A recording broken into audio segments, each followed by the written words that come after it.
নওশাদ সিদ্দিকী অমুক বিজেপির দালাল বলে আটকানো হচ্ছে।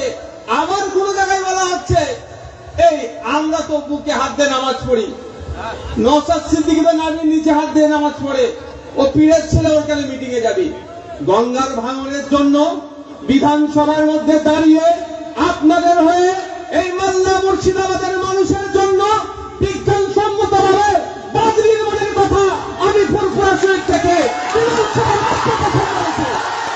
আমার কাছে তখন কে আহলাদিস, কে জামাতি, কে ফুরফুরা, কে তাবলীগ, কে বেলালি, কে দলিত, কে আমার কাছে তখন মালদার মানুষকে বাঁচাতে হবে, মুর্শিদাবাদের মানুষকে বাঁচাতে হবে, শামশেরগঞ্জের মানুষকে বাঁচাতে হবে, ফরিদপুরের মানুষকে বাঁচাতে হবে।